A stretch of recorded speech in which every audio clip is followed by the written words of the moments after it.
Hello and welcome. You're tuned in to the best in paranormal podcasting. This is Darkness Radio. I'm Dave. That's Tim. Tim. Yeah. Listen, I've got a show for you today. And I know we swore off this topic because I felt like there's nothing left that we can possibly look into with this case. We've been on the air 15 years. I think we've covered this case at least once a year if you average it out over the time. I know there's been years where we've had two different authors on with two different opinions, skeptics, believers, everything in between. I've been on this show. But with the popularity of UFOs right now and everything that's going on in the world around us, I get a message that there's a new book out. And it's a buddy of ours, Philip Mantle, who is fantastic at pointing us in the direction of authors and guests for the show. And I see the title, Touched by Roswell, and I thought, oh, geez, not another Roswell book. What more can we find about Roswell? And then I started to read the synopsis. Touched by Roswell, crash encounters of the rich and famous. What do former President Bill Clinton, astronaut Edgar Mitchell, and actor Christopher Reeve, singer John Denver, all have in common? Well, they all share a connection to the most celebrated UFO event in history, the Roswell Incident of 1947. And a bright light shone above me, Tim, and the sound of a chorus of angels sang, and there was more to be told on the Roswell Incident of 1947. And we've got one of the two gentlemen behind this new book. Thomas Carey is joining us. It's great to have you back with us, Thomas. Thank you so much for being here with us today, sir. Nice to be with you, Dave and Tim. I know we visited with you long ago. You've been one of our guests regarding the Roswell story over the years. And as fascinating as it is, are you surprised that there are still elements that can be kicked over and found about this case that people were not aware of before? Well, yes. Every time we've written a book, I say to myself, well, this has got to be the last Roswell book. Right. And then Don Schmidt comes up with another idea. Well, this current book, Touched by Roswell, came about because in our last book, I think what our last book was, I think it was Roswell, the Ultimate Cold Case Closed. Right. And I wrote a chapter in there called Touched by Roswell, because over the years we had accumulated a number of famous people who we had come across or interviewed or something that had to do with Roswell. And that one chapter in our previous book had such a interest in it that Don decided, let's write a whole book about the people who came in contact with Roswell, even though they themselves were not a witness to it. And so we approached our normal publisher, our regular publisher that published all of our other books, and they didn't want to do it. They didn't want to do it.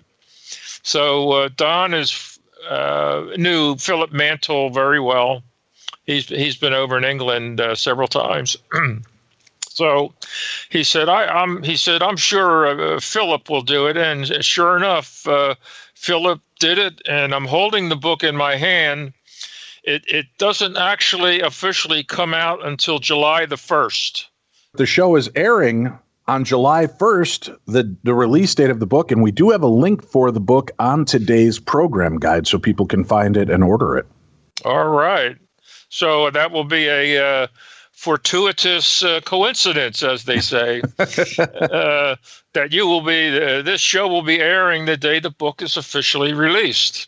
It's almost like we planned it, Tom. It's almost like we planned it. So we did the book, and Philip did a great job. It's got a magnificent cover.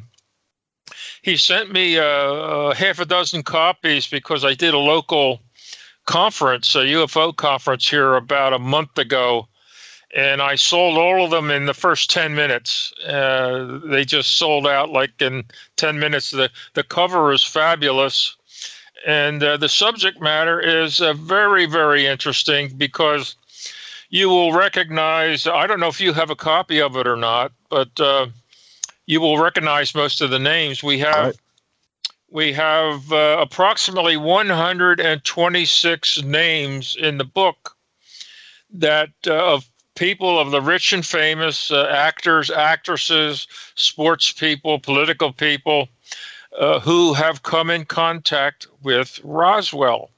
Not all of them do we describe in detail, but we describe. I have to count it up, but it's I don't know, somewhere between 60 and 100 of them that we describe in detail how they became in touch with Roswell.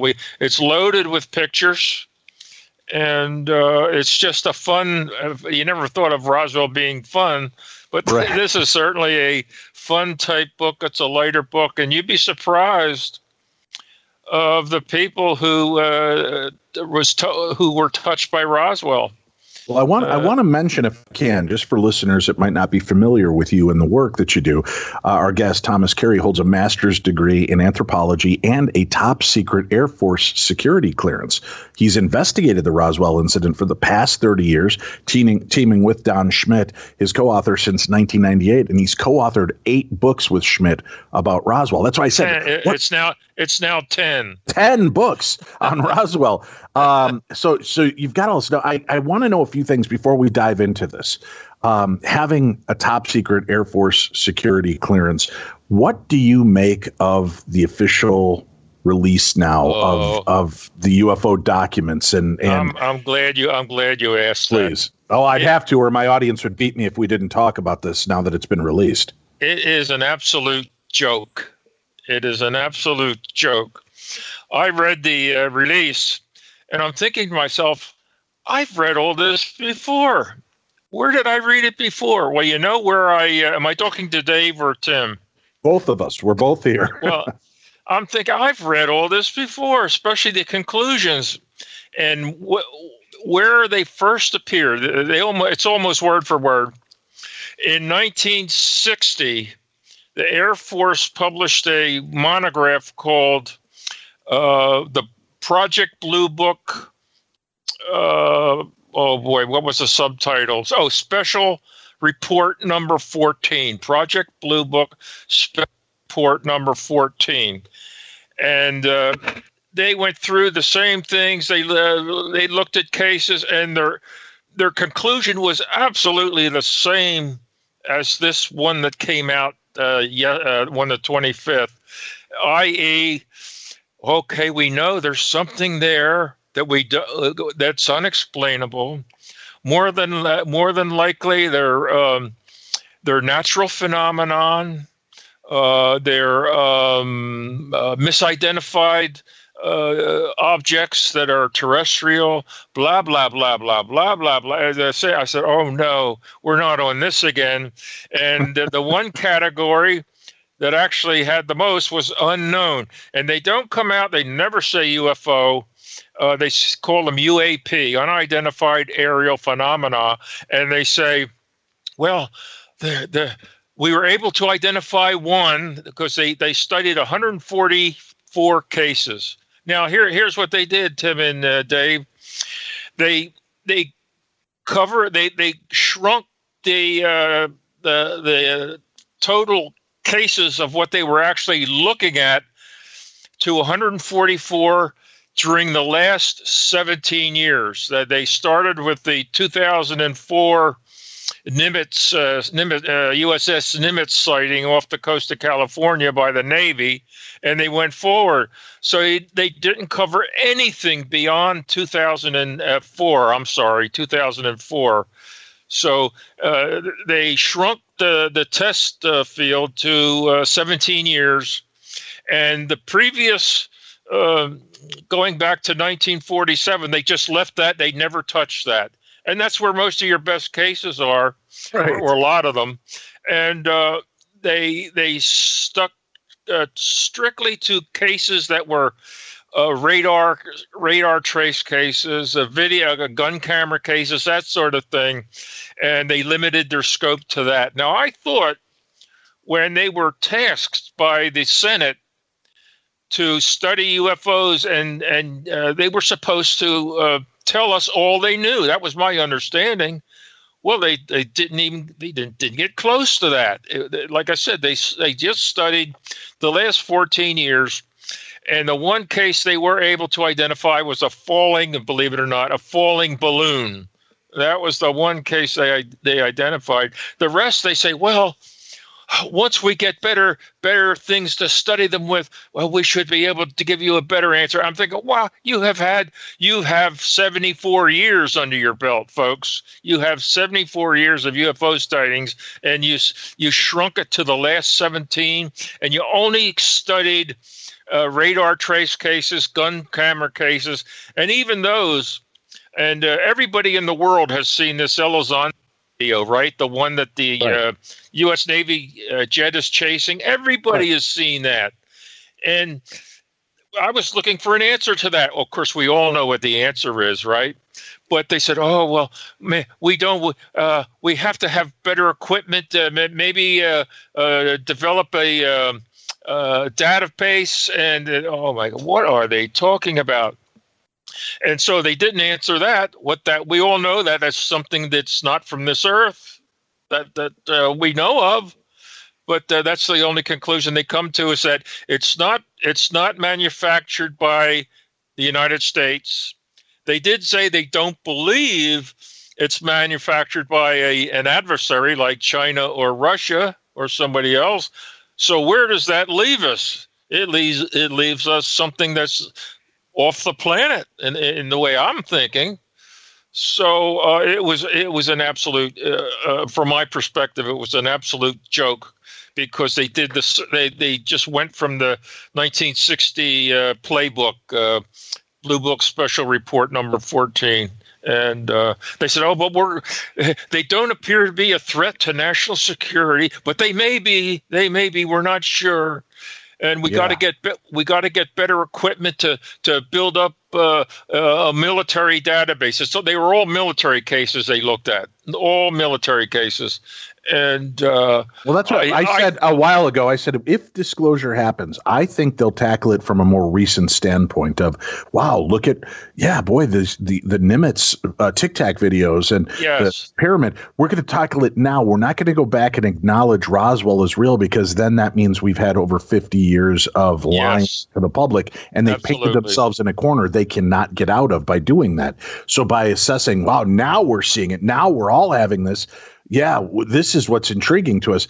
It's got to be a fine dance, and I'm not trying to cover for the government, but it's got to be a fine dance of, how do you do this, release it and be upfront, but do it in a way that still protects the secrecy that you've kept in the past. Right. And that's a tough mode. And we've seen the way people react. You know, I know there's a lot of comical memes out there, but they say this is why aliens won't come, or this is why we cannot know about aliens.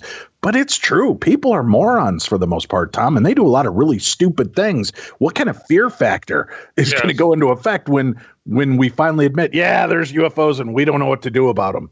You know, if we keep that kind of plausible deniability, I think they're worried that they can keep reins of control as opposed to watching the world melt down. I thought they would at least admit to the Nimitz case and the one on the East Coast. I thought they would at least admit to that, but I felt that they were going to come out with something like this. But even what they came out was less. It was less than what I thought they would admit to. And I'm reading this and I'm saying, oh my goodness, they're just I've read all this before. And I'm struck by the lack of, I thought there'd be a lot of pushback on this. And so far there hasn't. I'll give you an example. Tucker Carlson on Fox has been covering UFOs now for a couple of years. And Friday, he had Luis Elizondo on the day that the report came out. Right. And Tucker started out with Roswell, but he blew it off, and he says, well, they first said it was a flying saucer, then they had a press conference and they said it was a weather balloon. So most likely it was a weather balloon. End of Roswell. So he goes to Luis Elizondo. And I've seen Luis Elizondo interviewed before. He was very, very timid on Tucker's show Friday night, as if someone told him, this is what you're going to say and this is what you're not going to say. And he looked to me like somebody had gotten to him. And can I ask about that, though? Do you think Tucker Carlson has not been one of the most forthcoming journalists out there? And yes, he has an interest and he talks about it, but do you think Elizondo's kind of protecting his interests as well by not going too overboard with Tucker? Oh, yes, he's still connected. He is I don't know what department, but he is not free and clear. He is still connected to the government in some way. And when he released that video, it was not with the imprimatur of the Defense Department. It was on his own.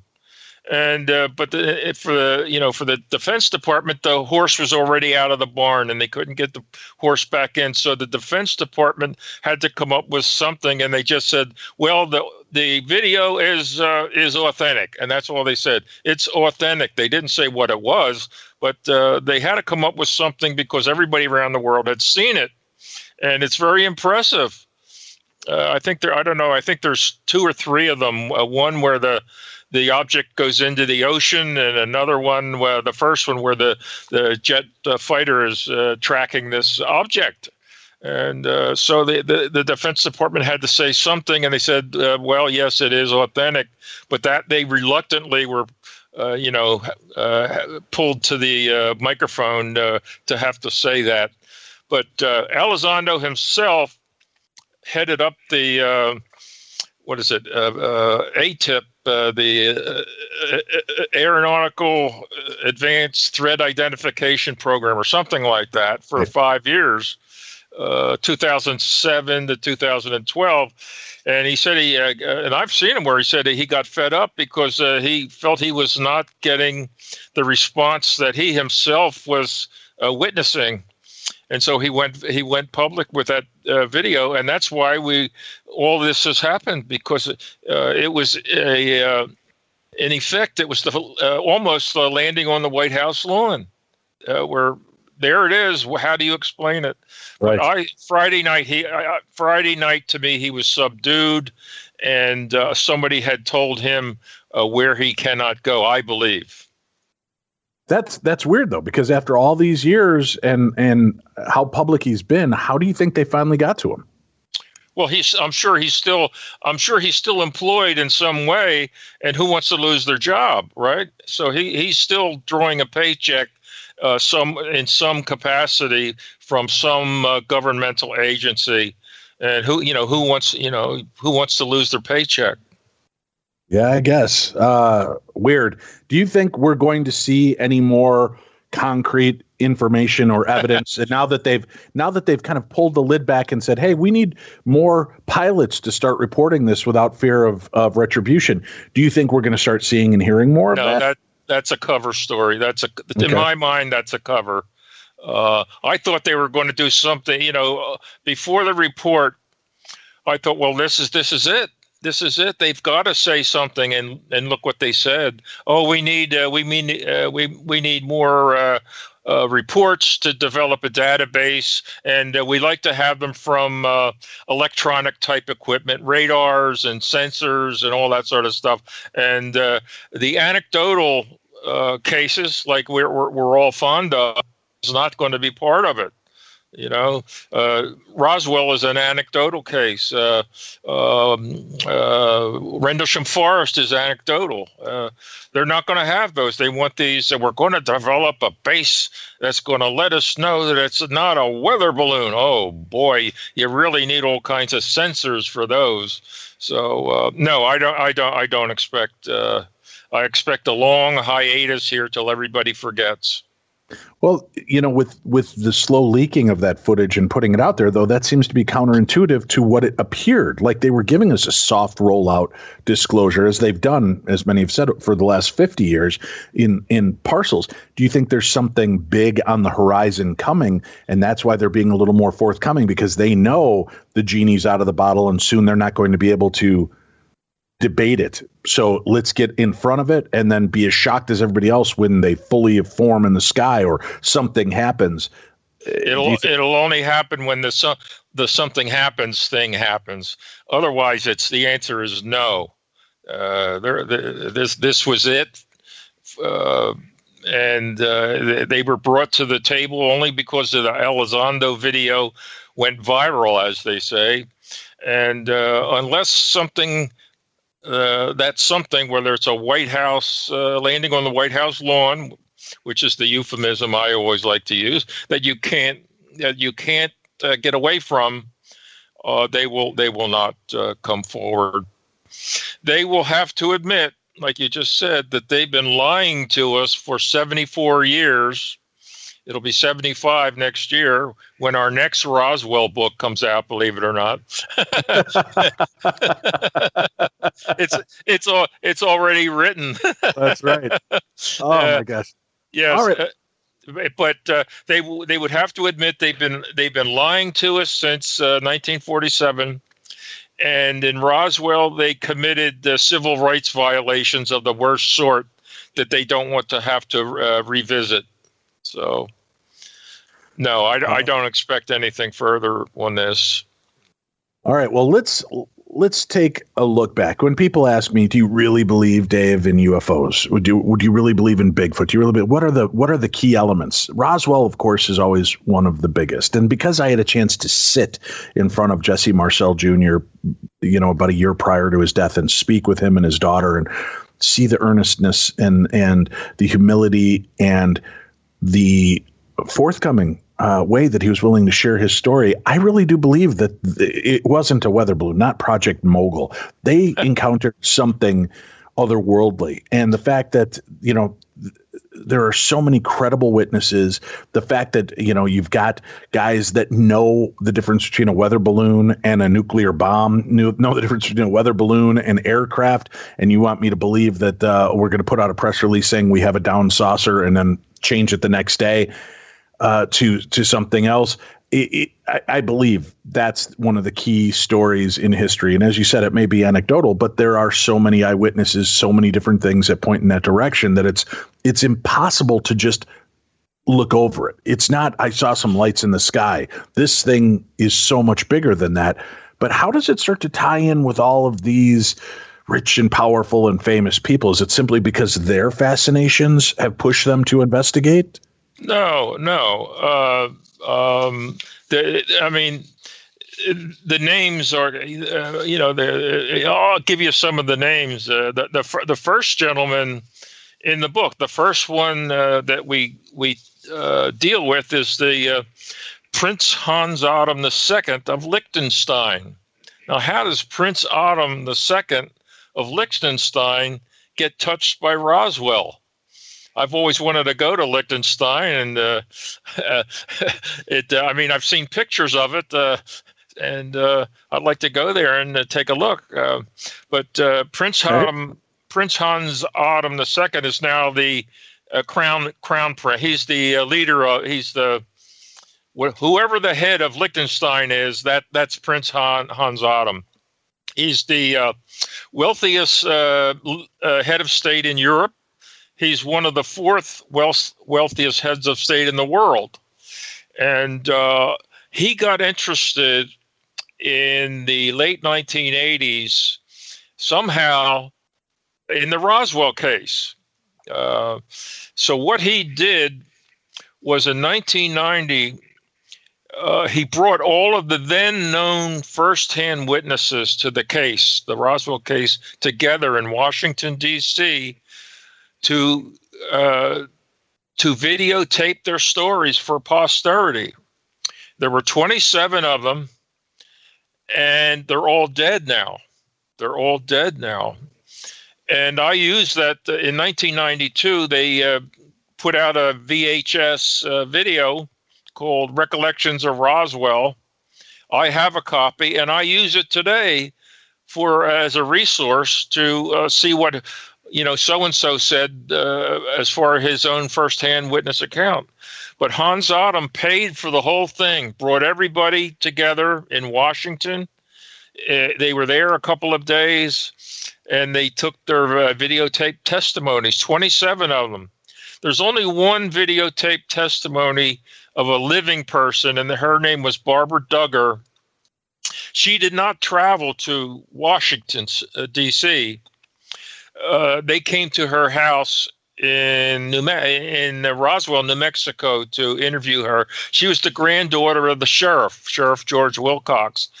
And it's because of her that we know how the Roswell case affected her grandfather. Basically, it destroyed him because the Air Force really treated him shabbily and threatened the whole family with death if they ever talked. So we got that story from the granddaughter, Barbara Duggar, who is has a doctor of education, and she was the head of a school district in Texas, the Dalles, Texas, something like that. She's still alive. Everybody else, the 27 first-handers, they're all dead. They're all gone. So that's Prince Hans Adam. How he became interested, I don't know. All I know is that he did fund this big meeting in Washington, D.C. of all these witnesses, and he's the first one in our book that we talk about. So that's remarkable. Why somebody from Liechtenstein? Why did it take somebody from there when there were so many other people around the world that were as fascinated by this? But this guy, I guess, just had the power and wherewithal and foresight to put this together. Yes, he had the money. He was interested in Roswell somehow. I'm trying to talk Don Schmidt to get us a trip over there to take a look at Liechtenstein. And but I don't know. He's the head of state now. But we have everybody from let's see. One thing, there's a number of actors and actresses that we talk about whose names you recognize. And every year at the UFO Festival, which actually begins in, what's today, the 29th, it begins this Friday, the UFO Festival in Roswell. Every year they have one in July. This is the first year in 25 years that I haven't gone because I had these two COVID-19 vaccinations, and I had a bad reaction to the second one, and I'm still not up to traveling. So it's the first one I've missed in 25 years, but it starts on Friday. Well, every year they have a guest of honor, and some of the guests of honor that they've had. Adrienne Barbeau from the actress. We do a whole number on her. We have a full description of her, and I actually wrote the piece on her. Right, she was on the TV show Maude. She was in the movie Swamp Thing. She was in Creep Show. What is her connection to all of this? Her connection is she was a guest of honor. 1 year, I'd say somewhere around 2010, somewhere around there. She was the guest of honor in the 1 year, 2010, 11, something like that. Others like her that were guests of honor, Denise Crosby. She was Star Trek Next Generation. Star Trek, yes. Right, yes. Right. Pet Cemetery, yep. And she was Bing Crosby's granddaughter. Her father is Dennis Crosby, but we got to meet her. We have a nice picture in the book of Don and me with Denise. Tasha Yar, right. Now, what is her take on all this? When you're speaking to these celebrities, they obviously have an interest in this. They're all impressed with the museum in Roswell, and they all say that we've done a good job. They all basically believe that there's other life in the universe. They will say that. A number of them say they believe in the Roswell case, and that's nobody has said I don't believe in this. They all believe in other life, and especially the Roswell case. Well, let me take a quick break. We'll come back. Tom Carey, our guest today, the book Touched by Roswell, Crash Encounters of the Rich and Famous. We'll dig into some of these other celebrities and what their connections are to Roswell or their fascinations and interests. We do have a link for that book up on today's program guide, so make sure you check for that. We'll be back. Stay tuned. You're listening to Darkness Radio.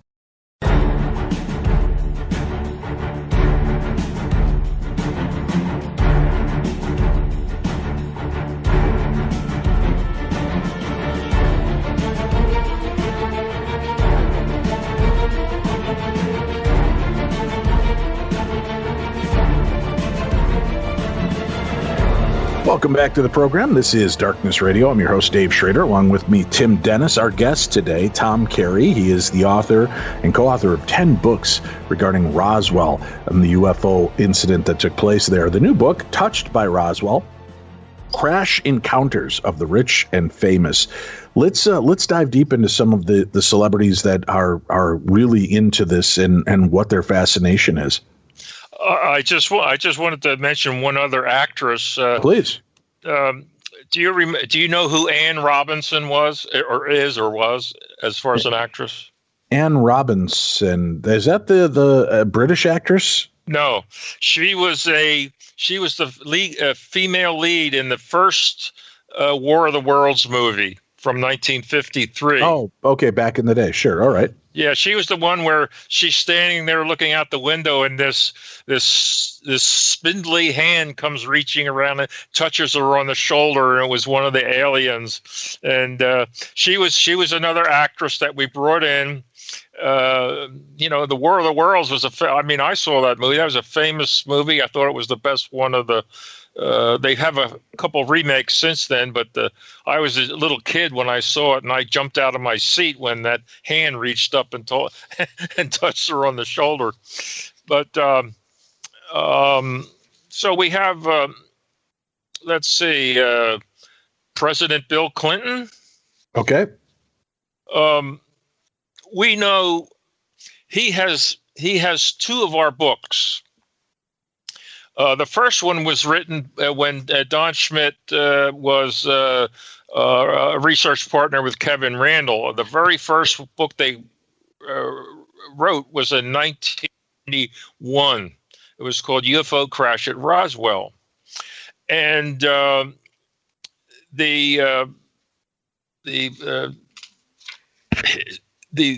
remember the Starr report? It's mentioned in the Starr report that I think Paul Davids, the producer of the movie Roswell, sent him a copy of that book because Paul Davids' father was Bill Clinton's history professor at Georgetown when Clinton was a student at Georgetown University. So he sent Clinton a copy of UFO Crash at Roswell 1991. Well, we didn't hear any more about it, but it's mentioned in a footnote in the Starr report because they were looking for a book that what was that woman's name? The one with the blue dress. Oh my God! Why can't I not think of it now? Monica Lewinsky. Monica Lewinsky. Ken Starr was looking for a book that Monica Lewinsky gave to Bill Clinton as a present, and they found it in their library in the White House. They mentioned a couple books that they saw on the shelf, and one of them was UFO Crash at Roswell. Well, nice. Well, our first book was called Witness to Roswell, and it came out in 2007. That was our bestseller. Came out in 2007, and Paul Davids, the producer of the movie Roswell, this is when Hillary Clinton was running for president, and she was running in the primary against Barack Obama. And Paul Davids knew that they were going to have an event in New York City to raise money, for the primary campaign. So Hillary is up there at the microphone speaking, and Paul Davids goes over to Bill Clinton aside, and he says, hello, President Clinton. My father was your history professor, Jules Davids in Georgetown. They go, oh, yes, I remember him. And so he says, this is a book about the Roswell incident. I wrote the foreword. Oh, wonderful. Thank you so much. Well, Bill Clinton has been interviewed since, and it's clear to me that he never read the book because when he was in Dublin, Ireland, one of the kids in the audience asked Clinton about Roswell. He says, well, I don't know anything, and I want to know. And I'm thinking, well, goodness, you've got 2 books right in. You've got him. So he never did read it, but I believe Hillary did. There might not have been enough pop-up pictures in it for him. You got to make a Roswell coloring book that might entrance the politicians. And no, folks, don't send me hate mail. I'm joking around. God's sakes. Tim, you had a question though for Tom. Well, yeah, Tom. In my presentation that I do on conspiracy theories, I have a clip from Jimmy Kimmel which features President Clinton, and in there, the gist of the clip is that he talks about using an alien invasion to kind of bring us all together. But in that clip, he does talk about how he was brought to Area 51, and he claims that there's nothing at Area 51 as far as aliens go, that there are no aliens at Area 51. We have the Jimmy Kimmel thing in our book. We have it in our book. He was being interviewed by Jimmy Kimmel on his show. Mm-hmm. And the talk got around to UFOs, and it got around to Roswell, and all of a sudden Bill got real serious. He was, he's lighthearted all the time, but when a talk got around to Roswell, his whole demeanor changed, and we mentioned that in the book.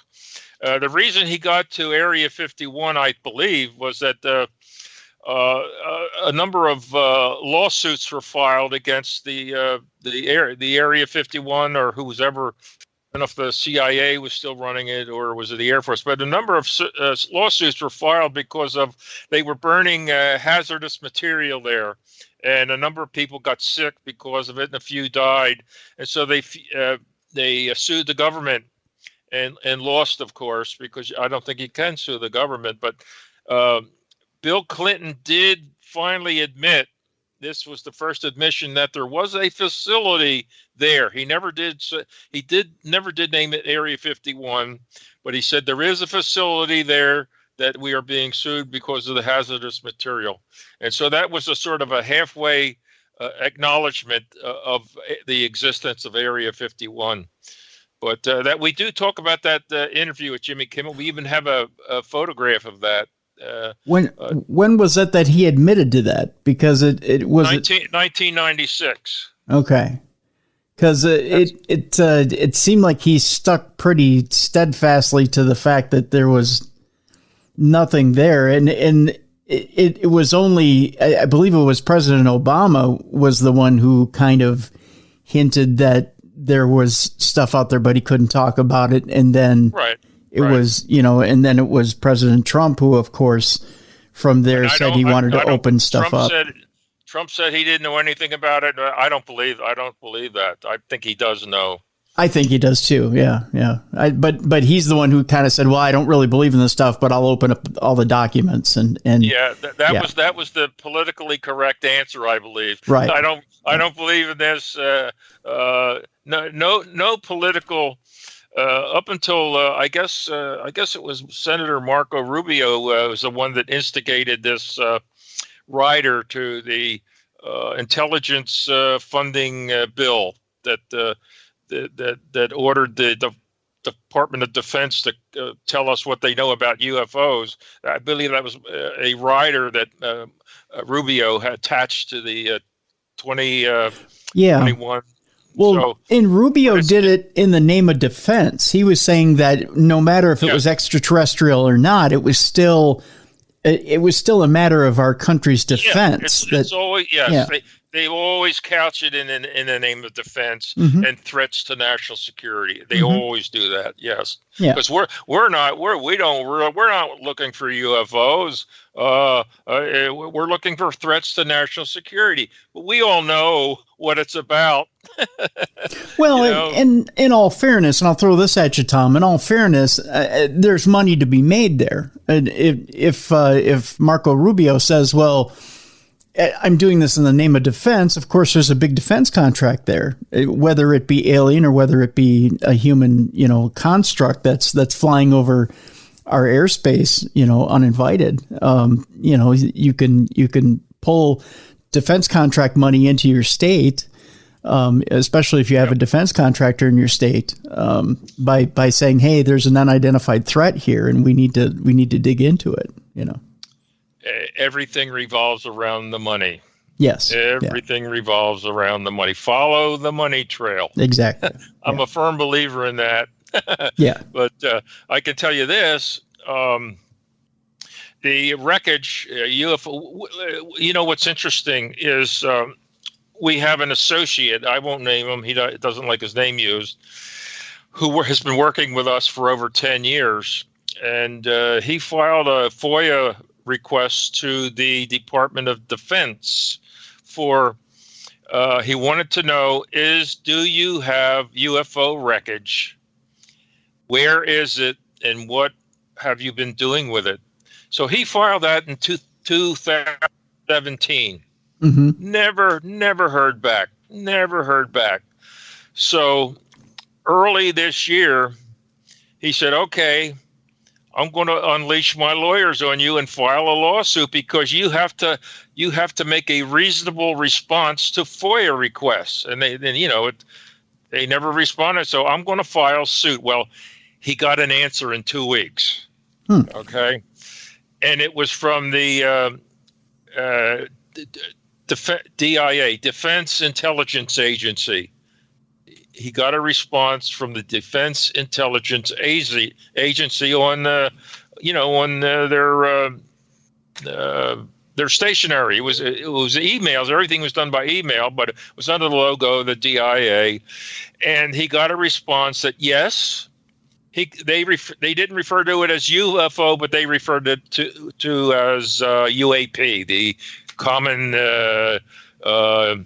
What do they call it? UFO is now UAP. Right. Unidentified aerial phenomena. Yes, they use that term. And they said, yes, we do have wreckage, UAP wreckage.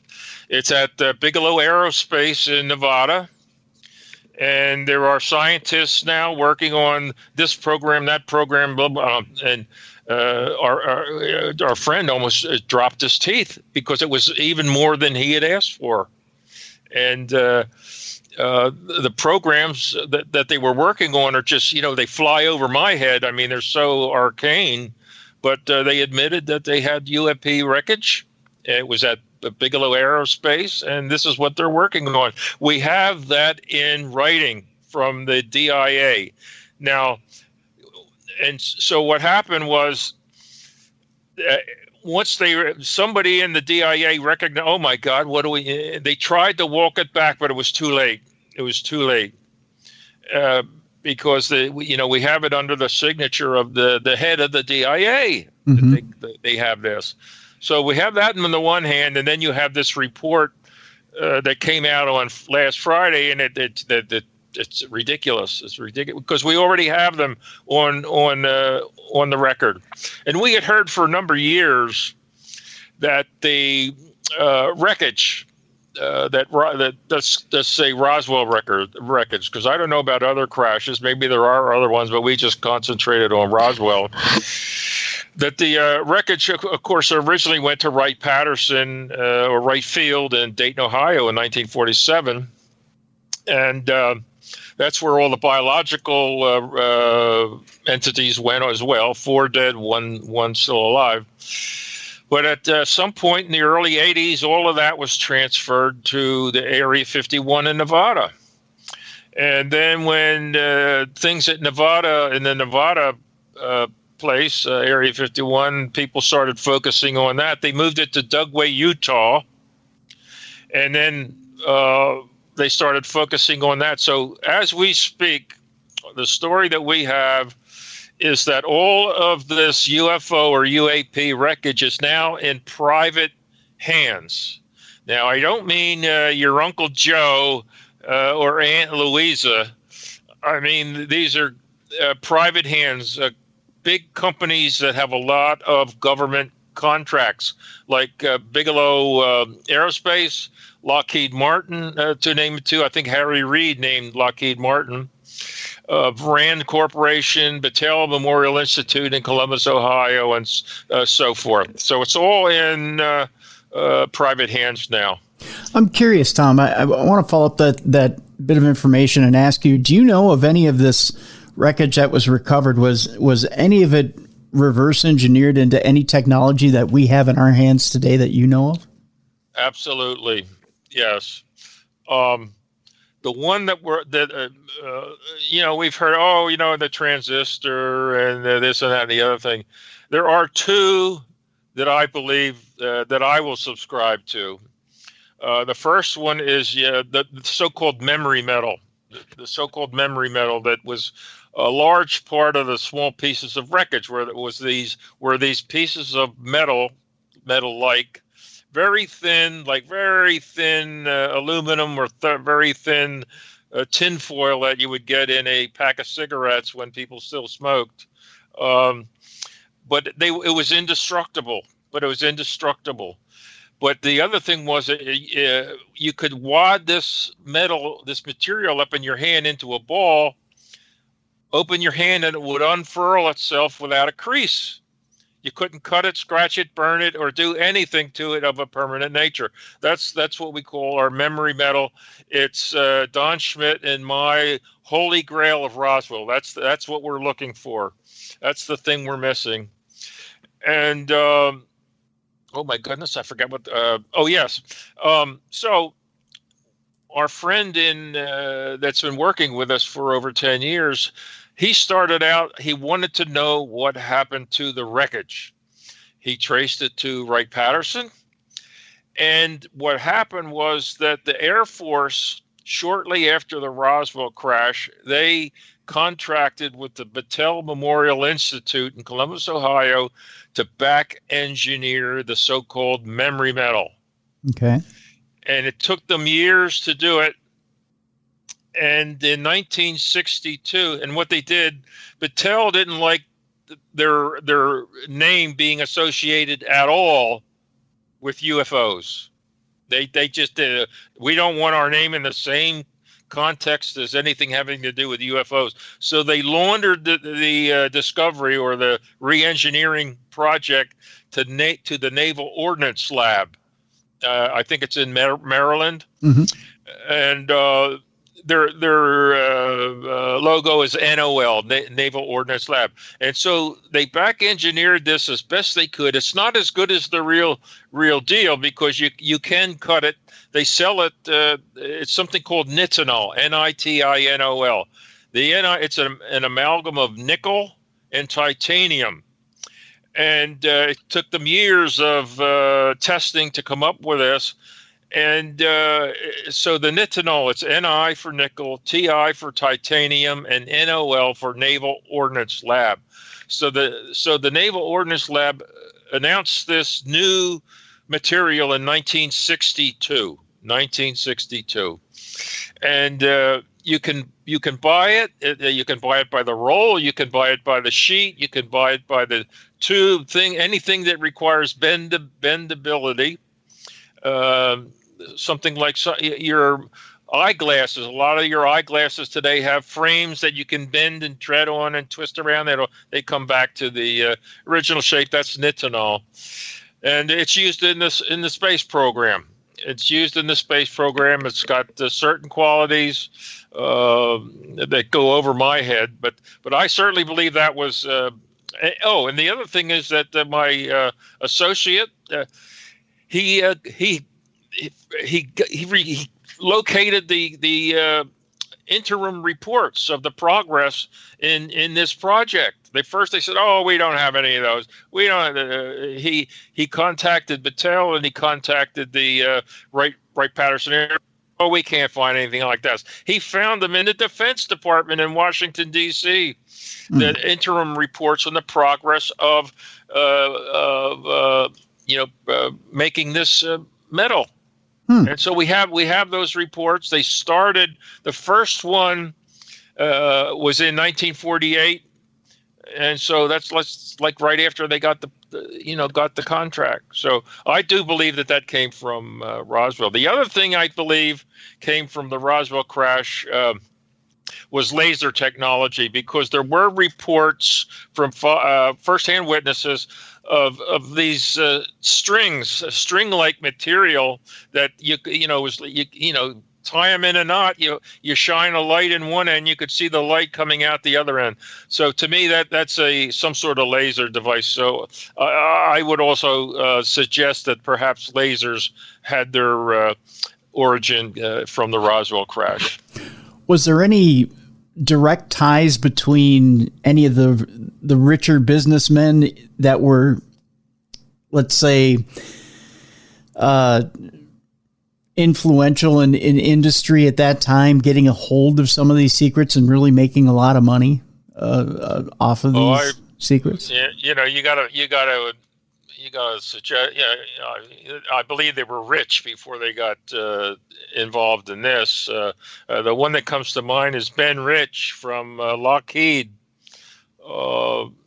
He was interviewed at some point, I don't know, in the 1990s or 80s, I'm not sure, and they were asking him about UFOs. Do you believe in UFOs? He said, yes. They're the ones that we make and the ones that they make, and he was pointing up to the sky. So he certainly knew. But Lockheed was rich before, World War II, the famous fighter planes that they made. So they were in the Rand Corporation. I mean, sure, they made money on. They made their whole businesses usually are tied to government contracts. So I don't know what they made on Roswell. Okay. Let's talk about with the new book and all the cool changes, and things that you've been able to find and kind of turn over. What are some of the biggest surprises for you with the rich and famous tied and associated with the Roswell case? That it crossed all, even though they were rich and famous. Certainly something like Mickey Rooney. Would you believe that Mickey Rooney crossed paths with Roswell by way of his eighth and final wife? All right. His eighth and final wife. Oh my goodness, June. Is it June or Joy? Oh boy, let's see here. Jan. I knew it was one of those. Okay. Jan Rooney. Uh-huh. We were all on I'm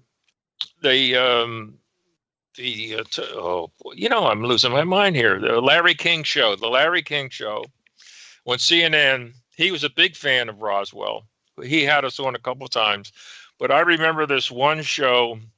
I was down in Roswell, stuck in the big hangar where all the wreckage was brought in 1947. It was like 110 degrees outside, and inside, when they put the Klieg lights on you, I was roasting. And Don Schmidt was on satellite from Wisconsin. He was called home, and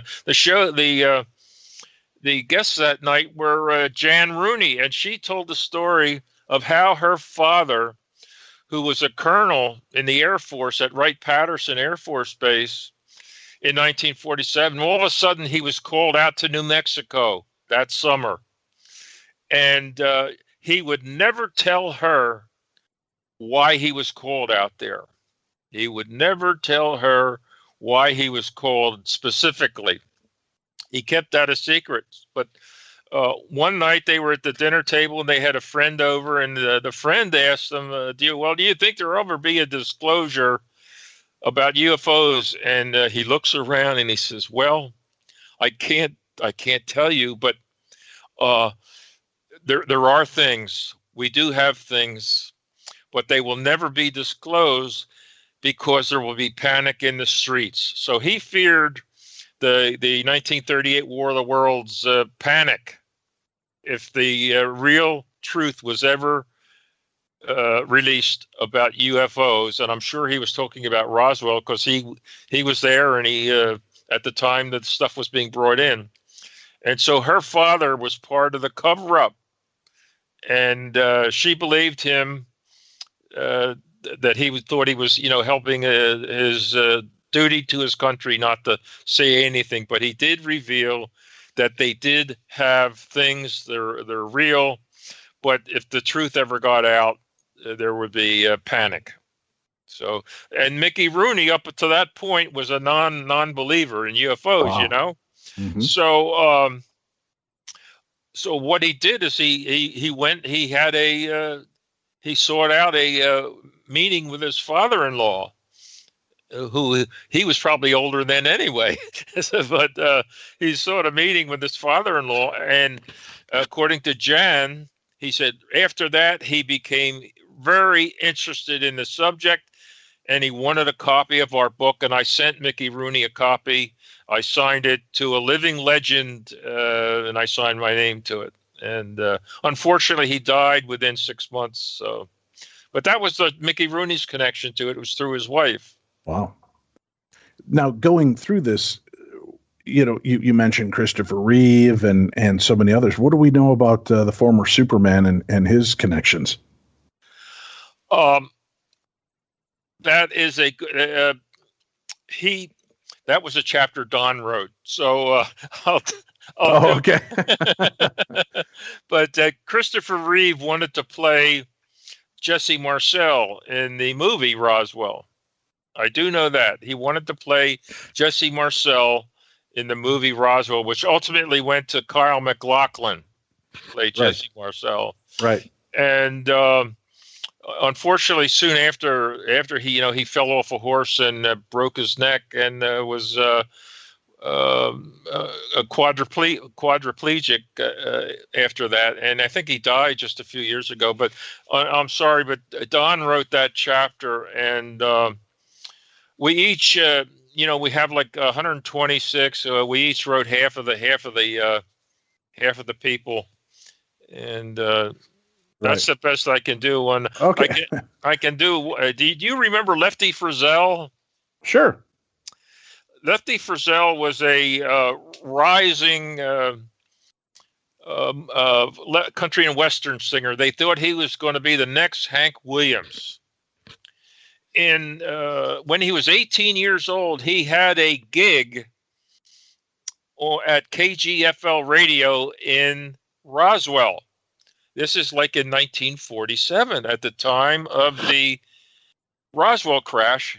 He had a daily, I think it was a 15-minute gig or something like that, singing. He was 18, 19 years old at KGFL radio in Roswell. Now, KGFL was right in the eye of the hurricane of that case, because one of the announcers, Frank Joyce, was the first one to interview Mac Brazel, the rancher up in who had a ranch up in Corona, and found all that stuff. So Frank Joyce knew the whole story. Also, the station owner, Walt Whitmore, they went up there and they grabbed the rancher. They hid him out at Walt Whitmore's house in Roswell, and they took a wire recording of his statement. So the whole thing early on was taking place in this KGFL studio, and the Air Force got wind of it, the government got wind of it, so that they had the FCC chairman in Washington call up the station and said, "Don't you ever air anything more about this incident, or you're going to lose your license." So through all of this, Frizzell being there every day, he knew the whole story. So what happens is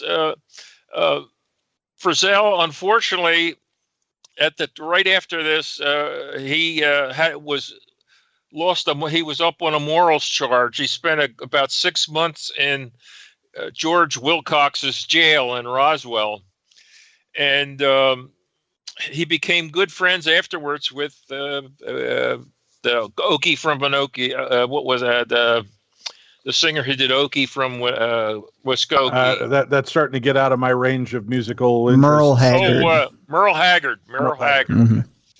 And so Frizzell died he died very young at age 47, long before we ever heard about Roswell. But he was friends with Merle Haggard. And one year at the festival, this is when we were down there, this is like, 7, 8, 9 years ago, the headliners in the city for the festival were Willie Nelson and Merle Haggard. So Don Schmidt and I are sitting at our table there signing books. And Merle Haggard had already been in the newspaper saying that he knew what Lefty Frizzell, one of these days he's going to go public with it. I said, oh my goodness. So we're sitting there signing our books and we're thinking, geez, how can we get a hold of Merle Haggard? Because he's in town for this festival. Well, we're sitting there and Merle Haggard's manager comes over. He says, I'm Merle Haggard's manager, and he would like to talk to you fellas. We're going, oh my God, we can't believe it. We can't believe it. We're going to get the story finally. And he says, okay, you guys stay here. I'll get back to you. And the guy never got back to us. He never got back to us. Oh, so it's going to be so frustrating. Yes. So Lefty Frizzell knew the story. Merle Haggard knew it secondhand from Lefty, and we never got to it. I even have a picture in the book of Lefty, of Merle Haggard, and I also have a picture of the jail cell where Lefty spent 6 months. Nice. I interviewed Lefty. Had a brother, David Frizzell. I think his big song was God made Oklahoma or something like that. I don't know. Anyway, I interviewed David Frizzell, and we were having a great conversation. I was telling him how great his songs are, and as soon as I mentioned the word Roswell, he hung up on me. He really just hung up the phone. And why do you think people are still so afraid of that and talking openly about that? They think, especially professionals, the term UFOs, the term Roswell is still taboo in the major media and in the major newspapers. It's still taboo because the subject goes back. You guys, I'm sure, are too young to remember the 1950s and the so-called contactees. The crazy people who said, I just had a tour of the solar system from our space brothers. It just gave UFOs or flying saucers a bad name that has stuck with it ever since. That there's too many crazies, and there are some crazies, and I've met some of them, but it is a taboo subject because of that. All right. You just think that after all this time, enough people had died, enough things had happened that, obviously some people have felt better about coming forward, but the thing is, the Elizondo video did a lot to change things. Open that freeway again. Sure. Yes. Well, the book is out for those of you listening today. It is out today. Touched by Roswell, Crash Encounters of the Rich and Famous. Tom Carey, our guest. We have a link for the book on today's program guide, so it's easy to find. Make sure you rate and review the book. Tom, thank you so much for coming on and spending some time with us. I should mention Elvis Presley is in our book. I wrote that one, but Elvis is in there. So, well, you can't tease us with that. What is Elvis's connection? That's the teaser. That's the teaser. You son of a... All right, well, keep that up. You're going to end up abducted yourself. That's how it plays out, Tom. So check out the book. Read it for yourself. See it. Thank you so much. We'll be back again. And remember tonight to watch the live video stream on our YouTube channel and social media. The Devil Made Me Do It case featured in the new Conjuring story. Jeff Belanger, our special guest. Go check out the Darkness Radio YouTube page. Subscribe to it. It's free. And click the like button and the bell so that you're alerted when new product that goes up there on the new programs go up there on the YouTube page. For Tim Dennis, I'm Dave Schrader. You've been listening to Darkness Radio.